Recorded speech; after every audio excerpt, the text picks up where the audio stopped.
Welcome back, my friends, to AA Recovery Interviews. I'm your host, Howard L., and I'm an alcoholic. Sober since January 1st, 1988, one day at a time. I'm grateful you're here. This podcast exists for a simple but powerful reason. When one alcoholic shares honestly with another, something happens that no book, therapist, or rehab facility can match. We begin to identify. We feel less alone, and if we're willing, we begin to change. Today's episode is a deeply personal story of courage, surrender, and long-term recovery. My guest, Rudy T, has been sober for 27 years. What he shares isn't just what happened, it's what changed. It's the lived experience of recovery over time, and the quiet, steady transformation that comes from doing the work to stay sober. If you're new, parts of Rudy's story may feel uncomfortably familiar. If you've been around a while, you'll recognize the deeper themes: willingness, honesty, and open-mindedness. These aren't just ideas, they're lifelines. Over the years, I've received countless messages from listeners who say this podcast helped them stay sober another day, gave them the courage to walk into their first meeting, or reminded them why they chose this path to begin with. With over 500,000 listens around the world, it's clear these conversations matter. Lives are being changed, perhaps even saved. So listen closely, look for the similarities, stay receptive, and see what speaks to you. This is AA Recovery Interviews, and I'm grateful to welcome my AA brother and friend, Rudy T. My name's Rudy, and I'm an alcoholic. Hi, Rudy. That's the response that is universal in AA. People being pretty nice about it, too. I really appreciate you doing the interview with me today. And I want to thank you for giving me this opportunity to be of service. You've been a very public figure for a lot of years, and trying to maintain anonymity with somebody who's been in the limelight, let's say, for a long time is a challenge. But I'll use your first name, last initial, of course. When it comes to naming treatment facilities and hospitals, I usually leave the names out because otherwise it might seem like I'm endorsing. But in terms of what you've done in your career, certainly I don't think there's any way to talk about your life without talking about that. So I just want to let you know that I do respect anonymity, and everything I do with the podcast is in accordance with the traditions. The subject of hope today, and I know you had a chance to share in it in the end, but a lot of people were talking about a lot of different types of hope. I'm wondering, has there been a time in the last several years that your hope has been tested, and what were those occasions? A very good question. I hope I can find some examples, but overall, I didn't know, or what's been great about being in the program is that we examine ourselves and we try to understand words a little better.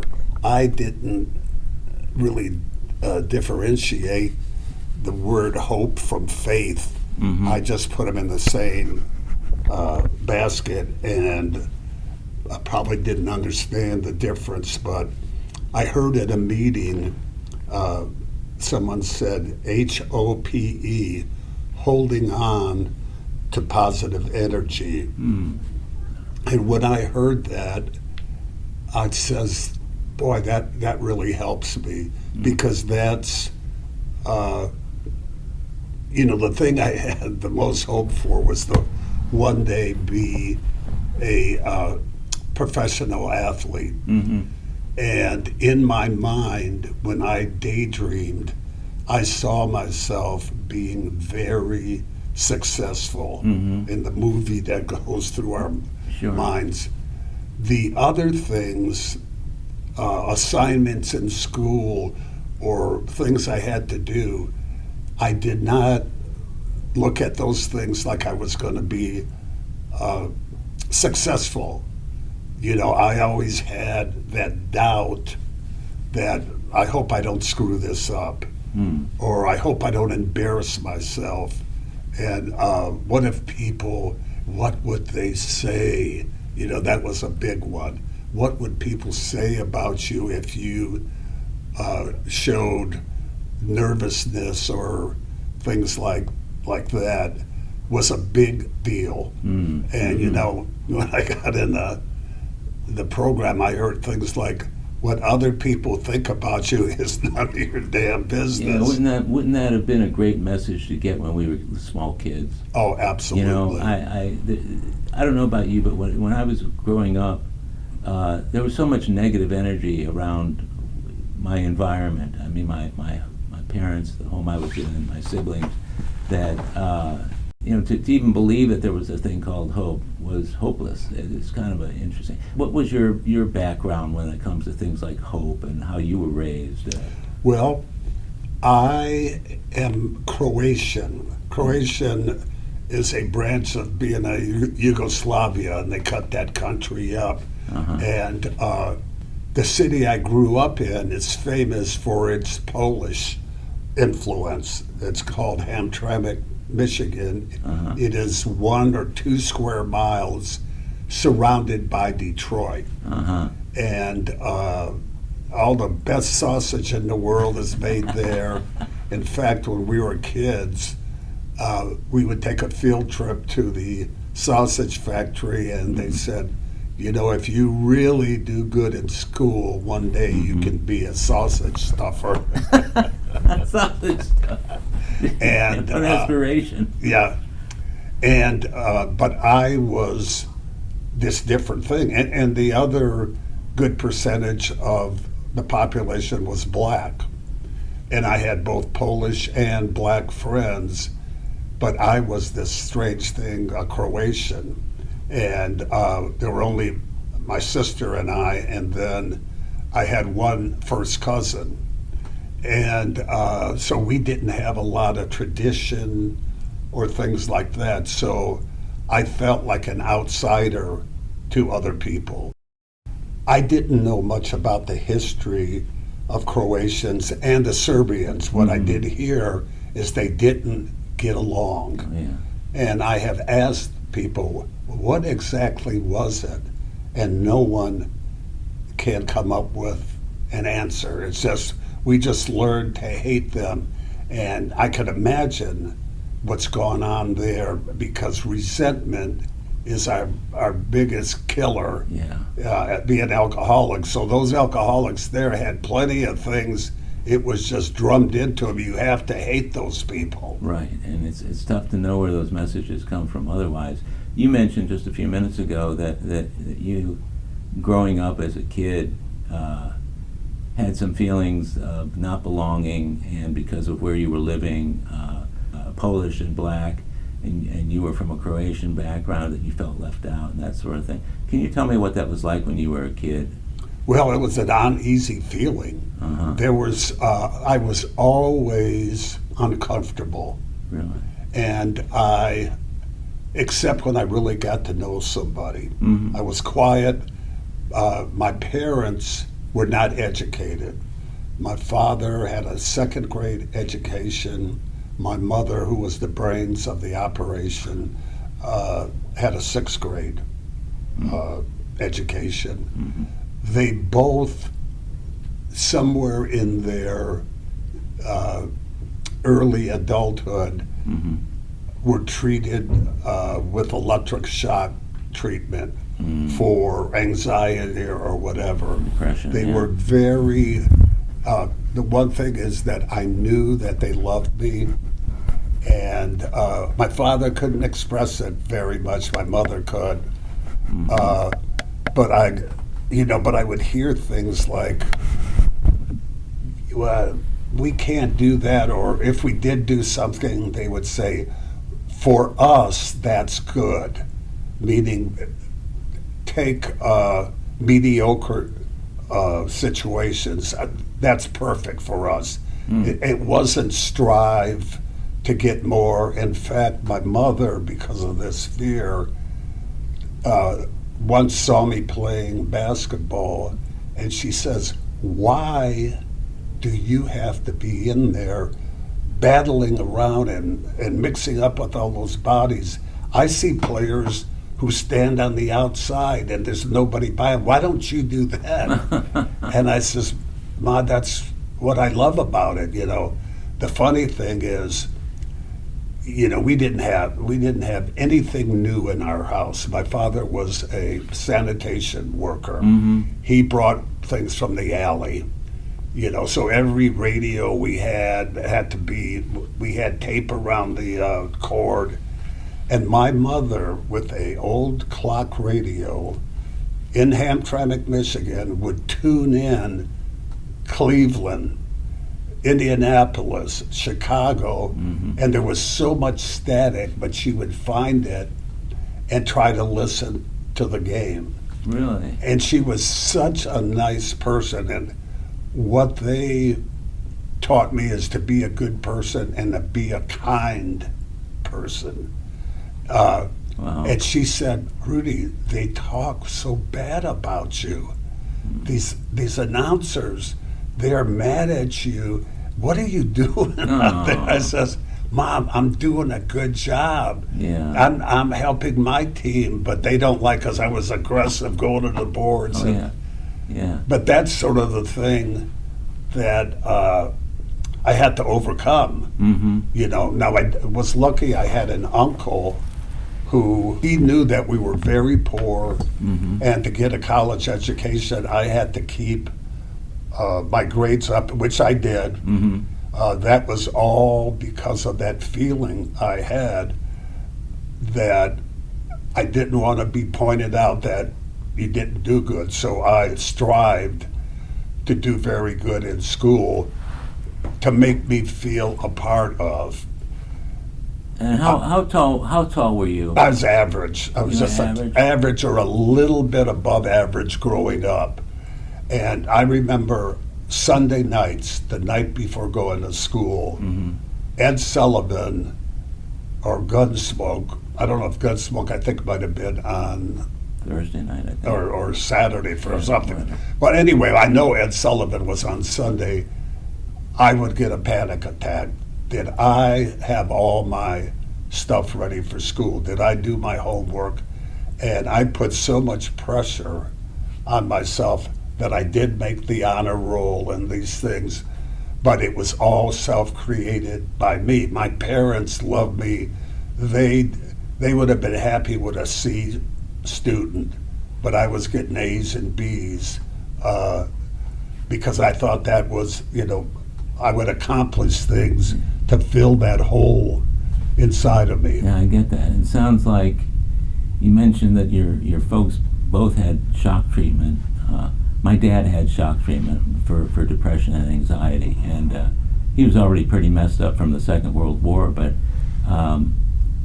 sounds like the anxiety was prevalent in your home at that time. Did you ever seek any kind of help during that time, either from relatives or from people maybe in the church or whatever else for what was going on? Okay, first of all, there was no church early. We had no money, so we had no car, we had no telephone. Oh, okay. And I asked my parents, when I started getting better at basketball, I said, could we get a telephone? I says, because I think these colleges are going to call. Yeah. My father, well, when you want to talk to somebody, you walk over their house and you talk to them, And so we finally did get a phone, and never had a family car. So my father was an alcoholic, and unfortunately never was treated for it. And maybe the last 20 years of his life, he was delusional. He had bought a TV for us through a bar, and a couple days later, that guy was found in the trunk of a car. He was killed. Oh, man. So my father thought, now they're going to come after me, because he bought this cheap TV. Oh, jeez. And he really believed it.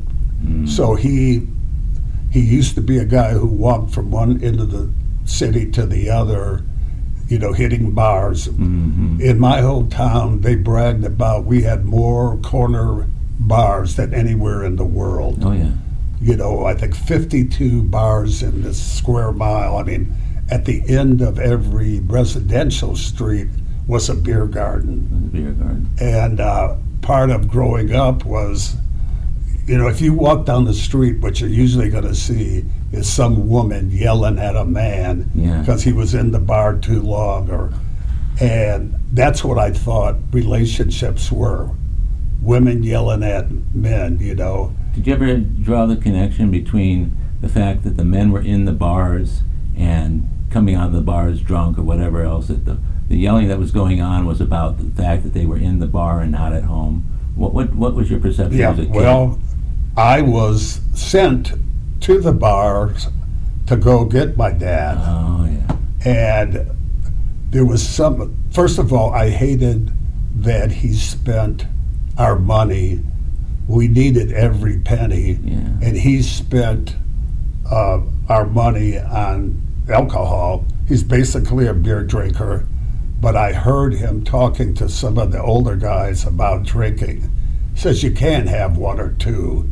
You got to have 12 to 20, And I started thinking about that. I says, God, that's why I'm wearing these raggedy clothes, and I can't look like the other kids. Here's that separation again. And my vow to myself was I will not be like him. Although he was not a bad person, right. When he drank, and then he came home, and my poor mother would sit there and listen to him rant about all the people who wanted his job. Oh, my. Now, his job was he threw garbage cans. Yeah. He was a sanitation worker, and I'm thinking, boy, alcohol must really make you dumb, because who the heck wants that job? And she would just be there, and I developed such a sound sleep because I hated to be, awakened by that stuff. So I became a very deep sleeper. So their argument was coming through the wall, but you learned how to sleep through it. Absolutely. Yeah. So that, like I said, that was my goal until I was about 15 years old. And me and a couple neighborhood boys were going to the football game, and we bought a bottle of cheap wine and drank it. And that negative voice that was in my head that said, you're not smart enough, you're not good looking enough, you're not cool enough. After I got that drink in me, it changed everything. I'll bet. It told me, you're not smart, you're brilliant, and all these different things. And it lied to me, and it made me feel good. And I says, oh my God, now I understand. This stuff is really pretty damn good. This is my magic potion right here. So the value you had to yourself, Rudy, was from watching your dad and his behavior and being around a lot of other people who had that kind of behavior. Your feeling towards that wasn't, I don't ever want to drink, or I don't ever want to be an alcoholic. What did you feel about that, seeing your dad drink that way, and then knowing that you were drinking, maybe not that way to begin with, but might turn into him? Yep. Well, he was a nice, shy person, sober. But once he drank, he got way more boisterous. He wasn't violent at all. So you didn't suffer any corporal punishment? No. He had some skills that we love, like he could make French fries that were so perfect. And he did this on a wood fire in the backyard that we had built. Everything came from the alley. Oh, sure. So the bricks he found in the alley, he built a pit. And it's hard to do wood and make a fire. And he had a pot of grease there on the grill, and he knew exactly how to do it, and they were just perfect every time. And that was on Thursdays. We always had French fries. And my sister and I and mother loved that and looked forward to it. Then he started drinking, and he missed those days. Yeah. And then, we became very vigilant into, was he under the influence, or was he the nice shy guy who was going to do that? So waiting for him to come home, you didn't know who was going to show up? Exactly. Yeah, that must have been kind of tough as a kid, huh? Yeah, and we loved it so much because we used to go for walks. Like I said, we didn't have a car, so we would go to the main street, which was about a quarter of a mile away, and walk through the neighborhoods. And it was just wonderful family time, and we loved it. And then when he was drinking, that stuff just stopped.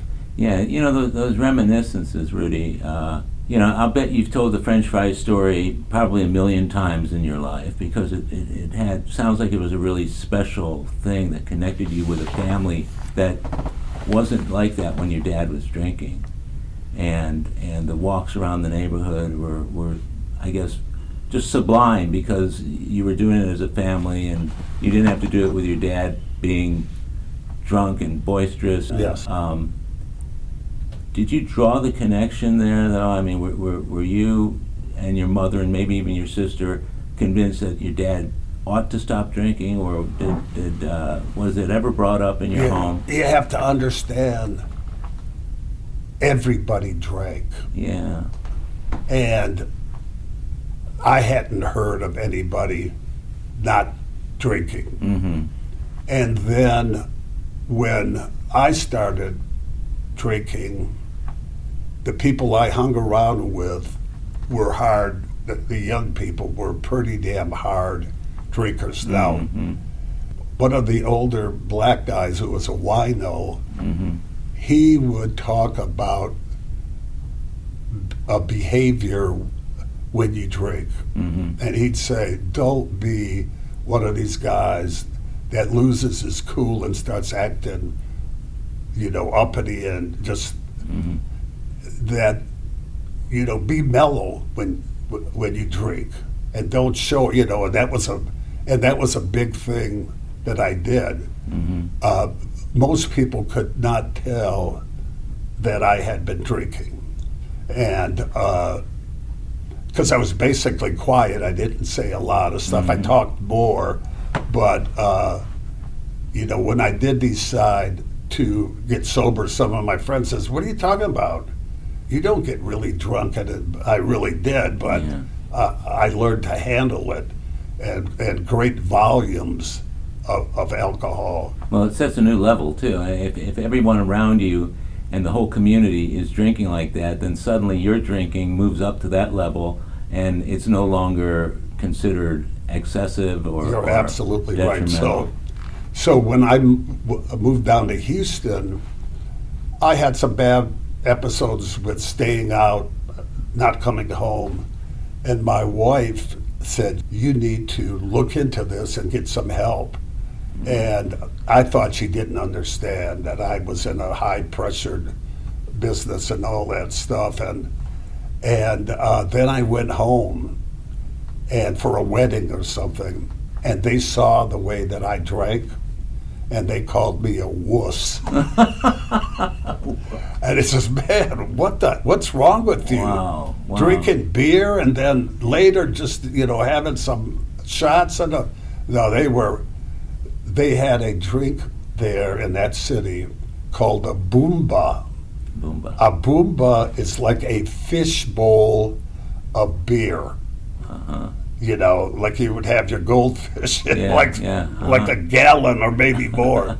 And then they would put a shot glass right in there and make a Boilermaker. Boilermaker. Yeah. And then you're drinking it as they're timing you or cheering you on. Was it about the volume or the speed of drinking? No, you just go ahead and do it. But if they saw you, like, "Where's your drink? Yeah. You got no drink in your hand." Yeah. So that's a tough environment to have to live in too. Oh, absolutely. Now you were 15 when you took that first drink. What? So that would have been, let's say, middle high school. What did the next several years look like with regard to your high school and what ended up becoming your profession? Did you run with different groups, or were you dedicated to the sports? Yeah. First of all, I loved the sport, and I was always playing. And I was what you would call a chameleon. I could get along with everybody. Rudy, everybody's I friend. think about it right now, and it's amazing. So, just the regular kids, just regular students, C students that lived in that neighborhood I was friends with. The black kids I was even closer with. They lived right on my block or behind me. We have an alley separating the streets, and I'd walk through the alley on the other side where my black friends, and we were very close. Were you around when the riots in the 1960s took place in Detroit and some of those areas? I was in college. Yeah. I remember I took the bus home, 42 miles Ann Arbor to Detroit.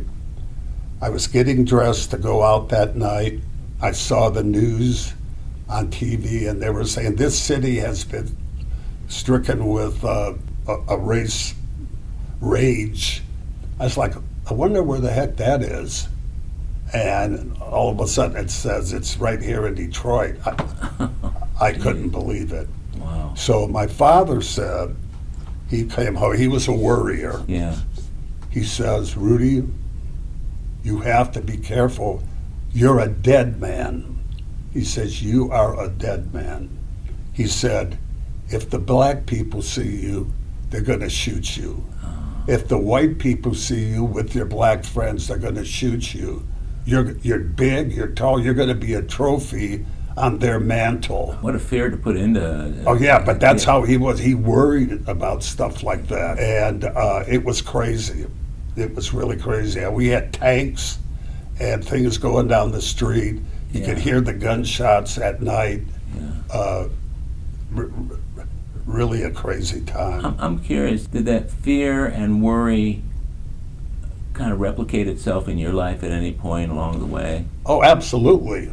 What are everything? Some of There was, like I said, every interaction with a person, unless I trusted them, and I had to be around them a long time. I was very shy, had a hard time with conversation, and I had crazy stinking thinking, crazy ideas that I thought I was right about. So one of them was, if you had a big window in your house, I mean, you remodeled and put in a picture window, right, you were rich. You were something special. If you had carpet in your house, you were rich, and not like us. I had secondhand linoleum in my house that my father had found in the alley. Yeah. And we did not have a nice house, and it wasn't well kept. I wouldn't invite friends over. One day I did, and a guy is sitting in my kitchen with me, and he looks at the linoleum, and he says, "This was in my house." Oh, no. I says, "Well, what do you mean?" He says, "That cigarette burn right there. My father dropped a cigarette. My mother got mad at him, and she said, I remember that thing all the time." Oh, and that's where my father had said, "Rudy, come on." I would have to go and help him bring it home. Wow. And then he would cut it up. That must have been a shameful experience for you. That's the word right there. Yeah. I lived in shame. I was ashamed of my parents because they weren't educated, and they were so shy too. They didn't really know what to say, and I didn't have any kind of social skills at all. Yeah, well, when you're feeling ashamed of yourself, it's the worst time to look for social skills. Oh yeah, and around girls, oh my God, it was so tough, and that's why I did like the alcohol, because all of a sudden that liquid would take its effect, and I'd change from a tongue-tied Barney Fife into, you know, some Don Juan Rock Hudson guy. or something. And I thought, oh, this is my best friend. I'm not going to let this thing get away from me. So you found the solution. You found your own solution. Absolutely. To the problem of that big hole that you mentioned, and the ability to interact socially and with girls and that sort of thing. When did sports start to move into your life in a big way? All along the way, from 10 years old up, my uncle, he taught me all the sports because he gave me a game plan. You don't have the money. You need to go to college to get out of here, to get a job. So keep your grades up. And I told you, I did that because I didn't want to be called out that you're not doing it. So I was driven to do well. And then find a sport that you're good at, and there's a chance you could get a scholarship. Now, a subplot in all this is our little city at that time won the Little League World Championship in Williamsport, Pennsylvania. Hamtramck did? Yes, Hamtramck did. Oh, wow. My cousin, my uncle's son, was on that team. He was the best friend of the pitcher on that team. The pitcher was later dubbed the greatest Little League player of all time. And I was 10 when they were 12. And so I became a baseball player, and I was good. I wasn't great. I was good. I was an all-star. And I could have some fun and all that. However, I did run into, when I got out of Little League, I went to Pony League, I ran into a sarcastic coach, a guy who loved to crack jokes on the kids. I guess I was oversensitive because it bothered me when he used to make fun of me or whatever. So my uncle had bought me my equipment, my glove and my spikes. And I was doing my plan. I was going to try to get a scholarship playing baseball. And I told him I wanted to quit baseball. And he says, you don't quit. This is the coach who told you that? This is my uncle. Oh, your uncle who told you that. Okay. So anyway, one day he snuck over there and he watched how this guy was treating players, especially treating me. And he came to me, he says, I see what you're talking about. I'll try to get you on another team. And I says, please don't. I says, I would just like to get out of baseball. He says, but what about our plan? I said, I think I'll play basketball. And he looked at me, are you crazy? You sit on the bench in basketball and you're an all-star in baseball. Well, it's not going to work. I says, but I love it. I love basketball. Yeah. And it's true. In junior high, I didn't play 1 second in a game. I sat on the bench the whole time, but I could outshoot anybody on the team. Why did they keep you on the bench? He didn't think I could do it. I was not an impressive-looking guy. Yeah. I was skinny, a little bit above average height. Right. One of my buddies, a white kid who had a good body, could not play. He started every game, and he was my friend. We would play in the alley. He had never beaten me in basketball, and I had to go to school and watch him play the whole time, and he couldn't do anything. Yeah. And one day he got cocky, and I said, hey man, listen, I said, I don't know what the deal is, but you're not as good as me. You aren't even close. He said, well, I play. I says, well, whenever you ever beat me, let's go. And we played again, and we wound up getting in a fight. We'll be right back. My friends, if you're enjoying AA Recovery interviews, I invite you to check out my latest audiobook, Alcoholics Anonymous, the story of how more than 100 men have recovered from alcoholism. This is the word-for-word, cover-to-cover reading of the first edition of the Big Book, published in 1939. It's a relaxing yet meaningful and engaging way to listen to the Big Book anytime, any place. Have a free listen at Audible, iTunes, or Amazon. While you're there, search for my other audiobook, Lost Stories of the Big Book, 30 original stories from the first and or second editions missing from the third and fourth editions of Alcoholics Anonymous. It's an engaging audiobook that brings these stories to life for AA members who've never seen them. These timeless testimonials were originally cut to make room for newer stories in the third and fourth editions. But their vitally important messages of hope are as meaningful today as they were when they were first published. Many listeners will hear these stories for the very first time. It's also available from Amazon as a Kindle book or in paperback if you'd like to read along. You're going to love it.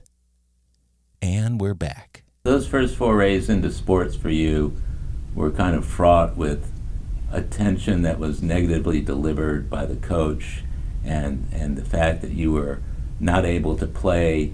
There's another obstacle I had. So now I made my decision. I'm going to go out for basketball. I go to high school now. Freshman team. Me and the guys that the baseball players, now we're going to play basketball. A friend of mine comes up to me and says, "Hey, Rudy, I'm in the coach's home room. I saw the list. You're not on the list." Oh, no. I says, "Well, are you on the list?" He says, "Yeah, I'm on the list." I says, "I'm way better than you." Oh, no. And so the coach was from the University of Michigan, ironically, was a linebacker, big husky guy who didn't know anything about basketball, but he wanted to make extra money. Yeah. So they gave him the freshman team. Yeah. So I was very shy, but I had to do something. So before he could announce the team, I challenged him to a game of basketball. The coach? Yeah. Oh. And he didn't understand anything about, he was a football guy who goes after the ball. So every loose ball, it was like a fumble. Yeah. And he was diving on it. I was jumping over him as he's rolling on the floor, going in. And he saw that, I really wanted to play. I didn't show him I was great. He was just terrible. And he gave me a uniform, and I got to play. What a really bold move, Rudy. Oh, I know, for a kid. I don't know. To walk up to the coach of the team and say, "I challenge you." I mean, that sounds really bold and courageous. Yeah. Had you just given up on any other way to be at that point? I mean, no. Well, there were church leagues and things that you could play. Oh, I see. Basketball, and I was very lucky that in our city we had some good basketball courts. Yeah. And what I mean by good is they had a recessed frame.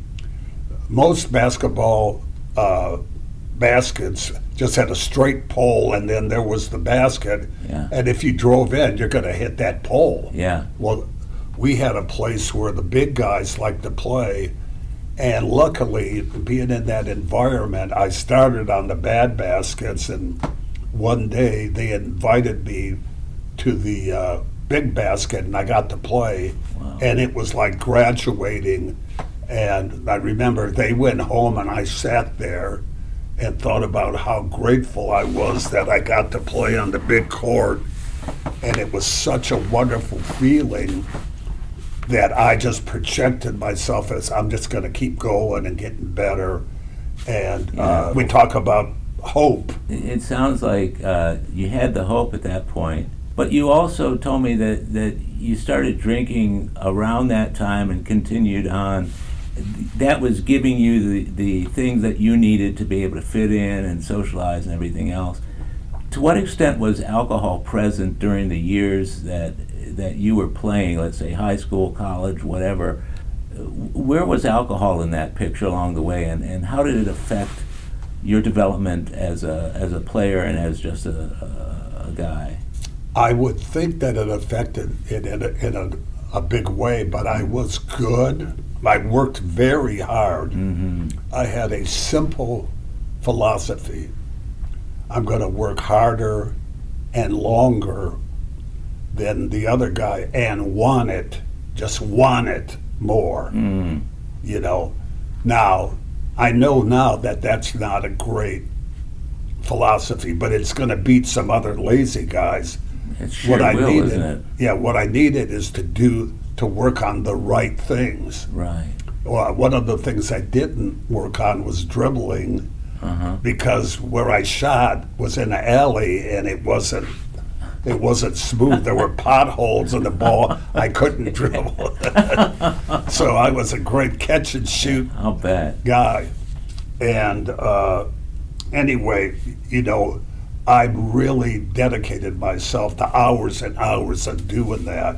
Now, did that affect his, I interviewed our friend Jeff B. at one point, and he talked about the fact that because he had to train so much for the baseball team and everything else, that the opportunities to drink were affected by just the sheer number of hours that it took to get as good as he was. What was your experience with that? Did you ever say, I got to put down the alcohol while I get ready for this big game, or did you get a sense that alcohol was affecting your play and your development? Yeah, it wasn't something I did every day. Sure. Then now afterwards, it was. You know, after I got out of when I became a pro player, I drank after they had beer in the locker rooms.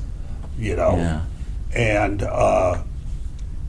so I tried to do the right thing and not get myself in trouble with alcohol where, you know, I would do something stupid. Or So you were able to self-regulate at that point. pretty much so, yeah. When did you first realize that you might not be able to regulate, and did the alcohol get out of hand for you? Well, later, when I became a coach, there were a few times that I went out on a spree.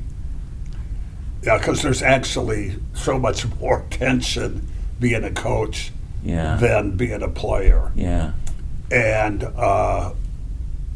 I would go, and all of a sudden, you know, the phenomenon of craving would kick in, and when I should go home, I just kept saying yes to another drink, yes to another drink, and so instead it says, nope, I've had enough, let's go. When did the craving start for you? How old were you when it was the craving that was driving you to drink more than anything? You know, I can't pinpoint the time. I do remember later that when I had come here to Houston, that I'd be driving around running errands, and all of a sudden it'd be hot and humid, and said, go get a beer. And, you know, it was cold, and then but an ice house or something. Yeah. And just have one, and Mm-hmm. I never thought about just having one, but what would happen is I'd start, and all of a sudden I'd go get another one, and all of a sudden, hey, I'm going to stop at the bar, and then once that started, I was on it. You know, I was on a spree. Yeah, and you've mentioned a few things today, Rudy, about your drinking, that you had a large capacity for drinking. Did you black out or have any of those? So there was nothing in your excessive drinking behavior that would say this guy is probably an alcoholic, as opposed to he's just a heavy drinker. Well, I had the phenomenon of denial. Yeah. And I don't mean denial that I know the truth and I'm just lying to myself. Yeah. I didn't know the truth. I thought I was a damn good drinker, that I could handle it, and I'm not going to make a fool of myself. Yeah. But you know, what I said in early sobriety, I said I was a lot like the cartoon Mr. Magoo. Yeah. That blindness comes in there, and the world that I'm seeing is not reality. Yeah. I'm thinking people don't see this stuff, but now I know that they did. I get that. Did your success as a player, and maybe even later on as a coach, did that influence the way you felt about your drinking, to the extent of, somebody's very, very successful at what they do and they drink, and maybe they drink excessively or alcoholically, but the fact that they're successful in what they do kind of negates anything that might follow negative? Yes. That's exactly how I felt. That look at I'm doing good. Yeah. This isn't hurting me, And it was, like I said, it was my magic potion, that the stress that I had, that I created the stress with my way of thinking. The alcohol eased that. So the alcohol played its part for you. Yes. And meanwhile, you're getting better, and you're accomplishing things that you've always wanted to accomplish. That's all good, but at the same time, your drinking is starting to escalate. Yeah. So here's one of the weird things, and I think this is alcoholism, this thinking. Mm-hmm. I got to the point where I became a very good basketball player and made the all-star teams. Mm-hmm. And you're just a select few in the toughest sport. And I thought, when I met somebody new or whatever, that I needed to be different. I needed to have a different attitude, or know different things, or have the gift to gab into different subjects, and I didn't have it. And it crushed me. It scared me that I don't want them to know this about me. And I had a crash, and I crashed pretty hard. And when did that happen? I was at the end of my playing career, so I was about 30 years old. And I wouldn't leave the house. And I just stayed in the backyard and watered the grass. And drank? Yeah, I drank some, but I was starting to worry about what's wrong with me. Yeah. And so there's that worry that kind of has weaved its way through your life from the time you were a kid. Yeah. That was your dad's worry. Yeah. Yeah. So I had made a commitment to do a basketball camp with this really good guy, this coach. I admired this coach.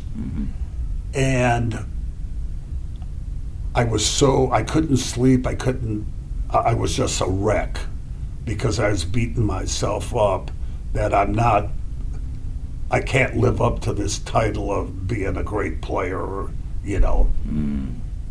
But he talked to me and says, Rudy, I like the way you are.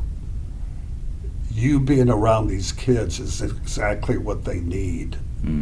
And he convinced me to go there, and I did, and I slowly came back, just being myself. Wow. I thought I had to be somebody else.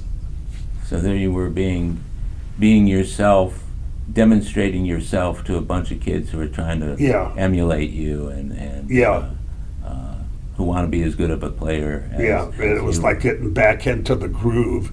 And and I still had problems and all that stuff, and I would have these mental dives, usually in the off season, when there wasn't, that I had some free time.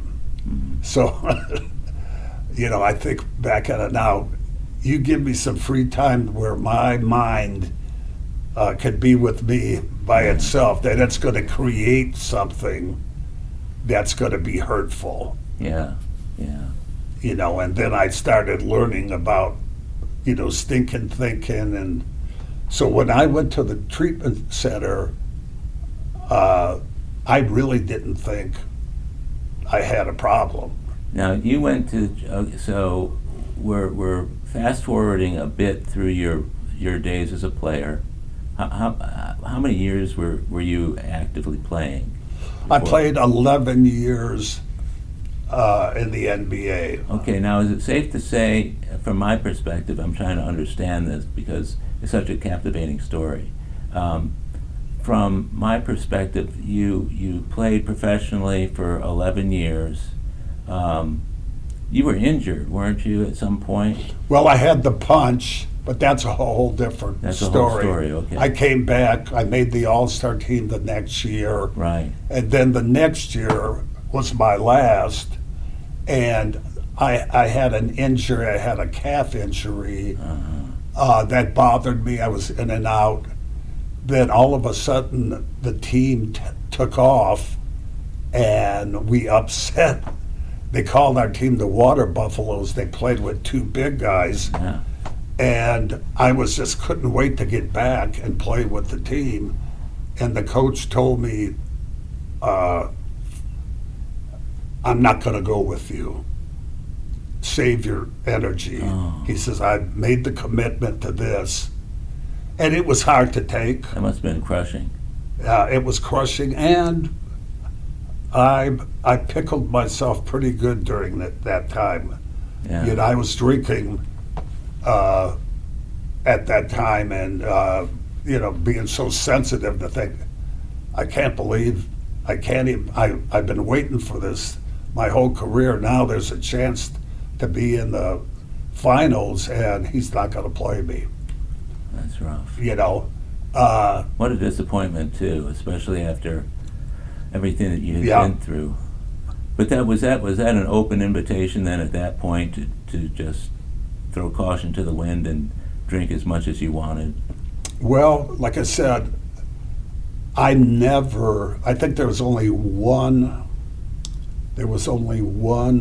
time that I intentionally drank to get drunk. Really? Yep. And I was an assistant coach, and my job was to evaluate college players, and we didn't have a big staff like a lot of these people did. And somehow we took a player. I did not recommend this guy because I wasn't assigned to see him. We took a player that had a reputation, that had a shaky background, and I brought it up that I says, we have to have some standards. We don't know this guy. Where there's smoke, there's, and they took this guy anyway.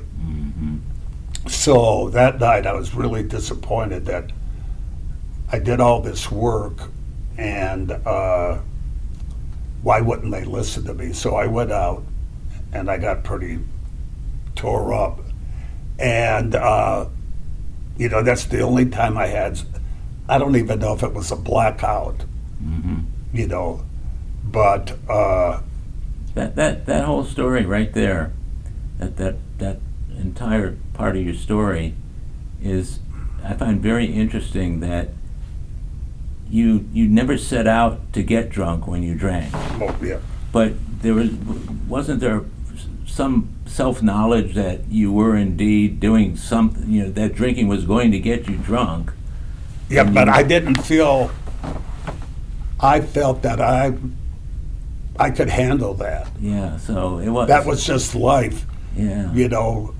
Going all the way having back a snoot full, and Yeah, that was life in Hamtramck all over again, wasn't it? Where Yeah. everybody was drinking. Yep. Which is one of the questions I had regarding enabling that was done while you were playing, or maybe shortly thereafter, where it was clear to people around you that you might have a problem, but they either didn't tell you about it, or they, for one reason or another, you were beyond needing to tell. I mean, well,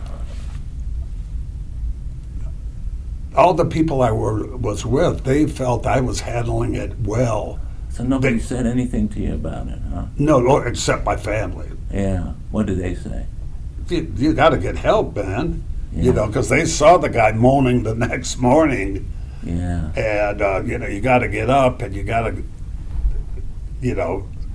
get out and go to work. And I had people cover for me a few times when, he had the flu when I couldn't get back there. But, yeah. Was it disrupting your career at that point? I guess I was a functioning alcoholic. I'm sure I could have been better, but I seemed to be able to do what I could do. Yeah. Sometimes being the functional alcoholic is the greatest curse there is. Oh, absolutely. I see guys walking around who come into the program. They've got every goodie in the world, and everything is pointing that these guys have really got it made. And you find out their story about being an alcoholic. Yeah. And it kind of amazes me to see that. Yeah. It was like a lot of people tried to talk me out of it and said, what are you talking about? When the heck were you at, I've had drinks with you and you're a gentleman and you're this and that and all, And you bought it for a while. Yeah. When did it start making sense to you? It didn't. It didn't, okay. I went to a treatment center to some doctors told me, we know what you do. It's not, the way you do it is not good. You should probably go and go into treatment. And my wife had said it all along. So I did. Now my idea of treatment was, I'm going to do some things, I'm going to get healthy, I'll probably do some calisthenics. Like a health farm, huh? And then I'd get healthy, and then I'd come back and I'd be the kind of guy that could leave a drink on a table, which I thought was the craziest thing ever. Yeah. And when I got there and they started telling me, no, this is about not drinking anymore, I was like, I'm at the wrong place. But then I heard the lectures, and they talked about stinking thinking. Yeah. And I said, that's the voice in my head. That's me thinking I'm no good. Yeah. That's not somebody else. And it started to make sense. Powerful. The disease was not going to let me just jump into it. So that voice. What was it telling you? It was, you dumb son of a gun, look what you've done. You think that, the voice that I hear is Jack Nicholson in that movie with Tom Cruise. The truth, you can't handle. Yeah, you can't. It was Rudy, sobriety. You can't become sober. You don't have the balls. And it was. This was you telling you that. Well, that was the voice. I thought it was something else. Oh, wow. Yeah. So I'm there. 1 day, 2 days, can't sleep. 3 days. Finally I go in and I wait for the head of the treatment center. Sure. And I said, sir, you have a wonderful facility here. I didn't think I was an alcoholic before, but I listened to these lectures, and I believe I am now, but I can't sleep. Could you please give me a pill? I want to get a good night's sleep, and I want to go after this thing tomorrow, when I'm rested. And he says, we don't do that here. Says, what your situation is, you don't have a relationship with God. You need to create a relationship with God. I left there. I was so disappointed. I'm walking back what the hell does God have to do with me sleeping? Mm-hmm. You know? Yeah. So I get back to my room and I look on the wall and there's the Serenity Prayer. I start saying it over and over. I have no idea what it means. And I get exasperated. Mm-hmm. And I think about leaving the treatment center. We were up on a mountain, but about a mile away there was a main street, and I know there were bars there that I'd just go down there through the desert and go to the bar and get some alcohol to medicate myself so I could sleep. Yeah.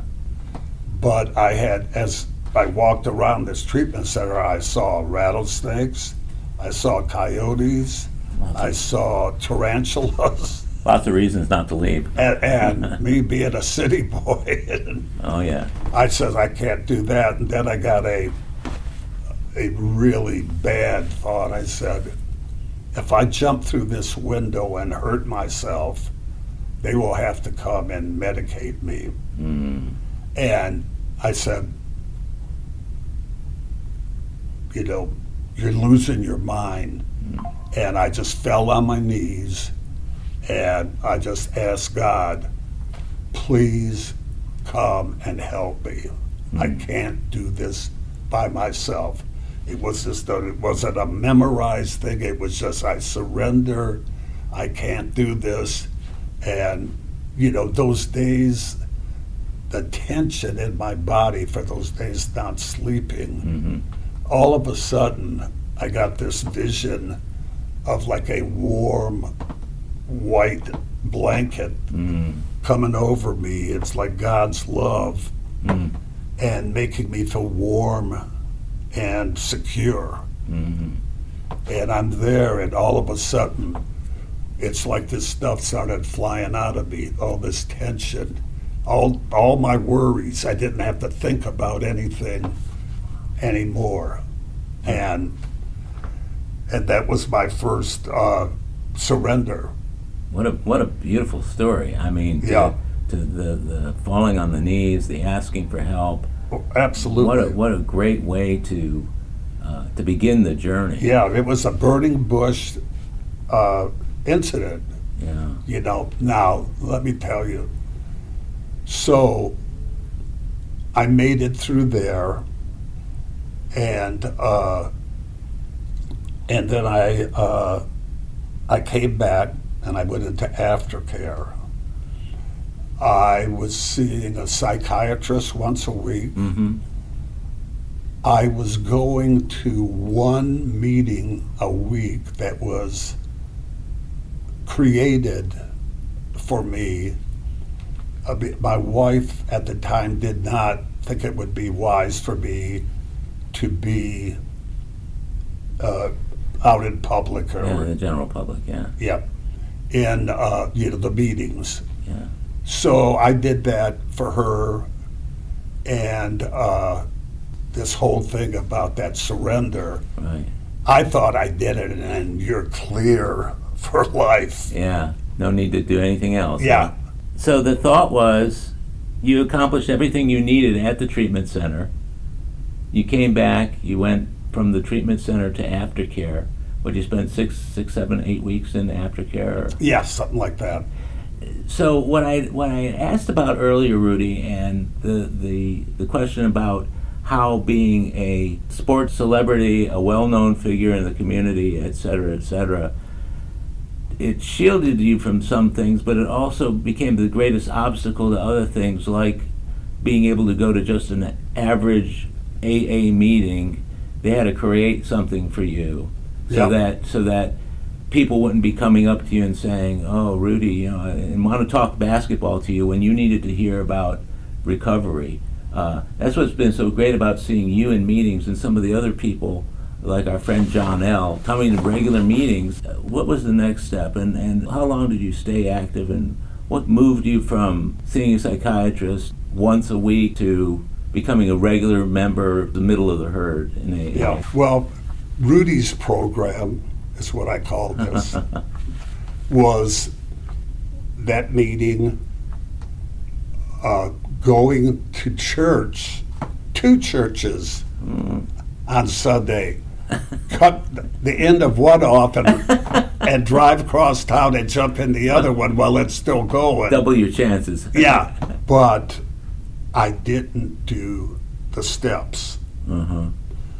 About that time, the psychologist that was seeing me said, Rudy, it's been like a year. I'm starting to see it your way. He says, you're the way you are, I can't get through to you. I'm going to turn you over to my assistant, who was a woman, but she was an Al-Anon, and she really believed in the steps. Okay. The next thing that happened is I went on an international tour, and I made it through that tour, and I worked very hard. I had to work 10 days in a row, high pressure. I had 11 months. When I came back, it would be my first birthday. And I'm at this bar and I'm drinking juice, and this is in Europe and it stays open late. So, I drank a lot of juice, and there's maybe an hour to go, and for no reason at all, I said beer. I couldn't believe I said that. So I drank that beer and a couple more, got a little bit of a buzz, but not much. And I really, that phenomenon of craving kicked in, and I went home and went to bed. It was a fitful deal, What was your thought as you were taking that bottle of beer, that glass of beer up to your lips? Did everything that you had been doing the previous year, did any of that enter your mind? or did it enter it and you dismissed it immediately? It didn't become a factor. I don't know why. Just like in the book. Yeah. The guy with the milk. With the milk and the whiskey. Yeah. And there it was. So I come back home and tell my sponsor, and I said, I didn't get drunk or anything like this. Oh, he says, you got to start over. That must have been tough. Yeah. Now, what year was that? Oh, God, I'm terrible on years. 98. Okay, 98. What is your sobriety date? August 16th, 98, I believe. Okay, so you went out one time? Yep. What did your sponsor tell you? Because you mentioned that you hadn't been doing the steps. You were in the program 11 months. In fact, it wasn't my sponsor. It was a guy in the program that I treated as my sponsor. My sponsor became that woman's psychologist assistant, and she says, you got to get rid of your terminal uniqueness, and start doing the steps. It's time to be doing the steps. So she put me through the steps, and I did my fourth and fifth with her, and it was pretty cool. So that was 98 was your last drink. So you didn't stay out there very long. Oh, no. You were back in pretty quick. Yeah. Yeah. Yeah, I was back in. So did you have to kind of recommit yourself? Or? Oh, yeah. Yeah. And she got me to go to regular meetings. Yeah. And... What did you notice about that and the difference that you saw in the regular meetings, looking down the road at the prospect of just going to those meetings? Yeah. Well, first of all, I was too afraid to go by myself. So she got a young guy, a 21-year-old guy, to go with me. We went to the meeting, yeah, I remember, all men. I remember seeing you when you first walked in. And it scared the hell out of me. Just a whole group like that, and everybody sort of staring. And in that first meeting, I sat next to a guy who was going to celebrate 1 year, and he tells me, he said, yeah, I got 1 year, and he said, I lost my family, my job, and all this stuff, and he said, I wouldn't trade this stuff for anything. And that impressed the hell out of me. And that was a start. I used to think God wasn't there for me, but God's constantly giving me signs and doing things. So 1 year we have a lockout, and we can't practice with the players or anything, no work. So one of my assistants says, my wife is having a terrible time. Will you take her to meetings? And I did that for a couple months. And the places I was afraid to go myself, when I was of service, there was nothing like, I'm doing this for somebody else. I found the meetings that way, fell in love with the 3:15 meeting. It fit perfectly. After practice, I could hit that place and then go home. And when I look back at it, is how God has always found a way if I was open to it. How did you work your program when you went back to coaching in the world of being on the road all the time? And what was that like for you? Yeah, I did at times go to meetings on the road, but a lot of time we didn't have the time. Right. But I did go to a place out in California, and then later I got a job out there, and what was so cool, I got a ride back to the hotel from a guy there after the California meeting, and then I meet him later in the rooms when I go back out there. And I had a couple sponsees. One of the sponsees went to a college out in California, and I went out with him and his friends after our game, and I became friends with those guys too, and still keep contact with them, So it sounds like your integration with AA, that it drew you in as it did, it's kind of an organic process for you, wasn't it? Oh, absolutely. Yeah. That's amazing. So you didn't have to push that. Yeah, that's what the program and the fellowship is all about. Here I start going to meetings in Los Angeles, and now I've got, in a couple weeks, I've got like 30 to 40 to 50 new people I know from the meetings. Yeah. And it's just amazing. Do you find that it takes some people a little while to get over the realization that, you were the guy who was on the cover of Sports Illustrated, and to make the transition from that Rudy to the Rudy alcoholic? I can't really say what other people are thinking. Sure. But being in LA, it's no big deal. Yeah. There's so many people there Yeah. that we've seen in different, on stages or on movie screens. Yeah. Everybody out there is somebody. Are you still actively sponsoring men to this day? I have not been asked lately. I lost one guy to death. He went back out and fell down the stairs and wound up dying. You had mentioned God a few times earlier in a way that made me see your connection, getting down on your knees, and in some of the other things that you've attributed to God. I see a man who's had a spiritual awakening.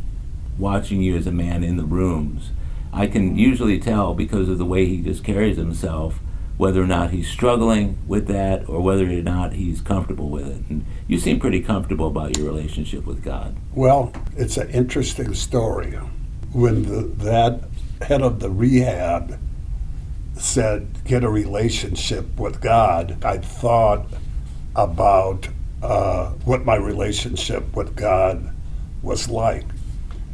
When I was a kid, my mother used to read me Bible stories, and I liked them. They were short and they had a moral to them.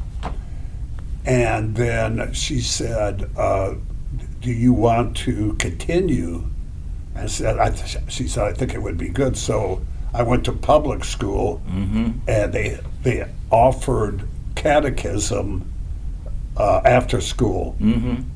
And so I went to this class, and they had a lady, wasn't a nun, but she was teaching the Catholic basics.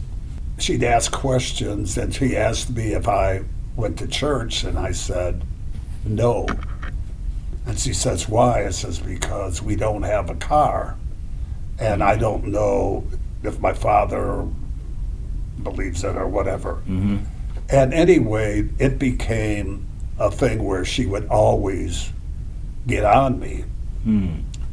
And friends just said, lie to her, get her off your back. I felt she was a representative of God, you know. So then one day, she's passing out little holy cards. And I'm like, you know, God, I don't know how old, 8, 9, 10, I don't know something. And I have my hands out for her, and she looks at me and says, you don't get one of these. You know, she says, what are you? I says, what do you mean? What are you? I says, American? She says, no. These kids here, they're Polish. You know, their names end with S-K-I. Your name is different. You're not Polish. So then I wanted to be a part of God, and they're telling me I don't get that Polish card. So I go home, and I ask my mother what we are. She says, we're Croatian. And I said, I know we're white. And she says, no, I didn't say Caucasian. And she tells me, you know, it's a branch of being a Yugoslavian. But that hurt I had was so deep that later, when I got punched in the face and was in the hospital, and the doctor told me, you got 48 hours to see if you're going to live through this, because I had spinal fluid leaking from my brain cavity, you know, into my esophagus. A chaplain came to me and says, I'm here to pray with you. And I told him, thank you, sir, I appreciate it, but I have my own relationship with God. And I was totally lying. I did not have a relationship with God. I was afraid if I asked God to help me now, that he'd say, you come to me now after all this time? And, you know, now here's the crazy part of this thing too, adds to the puzzlement of the whole question. In the cubicle next to me was a baby who had been in a car accident, and I could hear the mother praying for the baby. So I prayed for the baby to make it, but I couldn't pray for myself. The crazy thing is the baby didn't make it. But you did. And I did. So I didn't, you know, it was interesting. Yeah. Now, I don't know what that whole thing means, is where that baby is or whatever. So for a long time, I looked at that, and I thought, you know, why? I was trying to analyze that situation. You know how they say more will be revealed? Yeah. Sometimes I think, or I have come to believe, that me praying for the baby may have been the reason that God spared me to go on, because he thinks I could help or care about other people. Yeah. I finally had that thought like last year, which is 40 years after the. What a revelation to finally come to. That must have created a great sense of ease when you're looking at your spiritual connectedness, doesn't Yeah, it? especially when you live the life thinking that God did not care about me or look down at me with, oh, God, that poor, miserable son of a gun. So, summing things up, you had a relationship with God that helped carry you through the most difficult times of your life, since you had that acknowledgement of a presence of God where you fell down to your knees. And moving forward, that has kept you grounded in Alcoholics Anonymous. It's all the pieces are there, Rudy.